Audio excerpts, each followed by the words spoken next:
You're going to put this on like a backpack.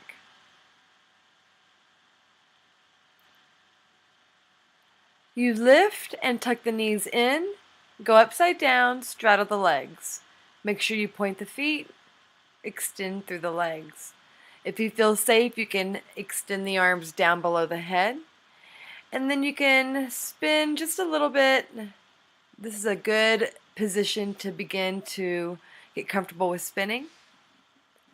Then you can hook one foot and go to birdie position, circle the leg behind you, pull the leg down straight, arms back like a birdie.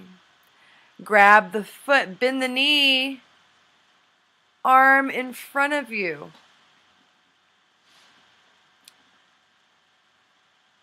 Make sure you push the back knee down, pull the foot away from the head. To come out, grab the fabric straddle, tuck the knees, and come back forward.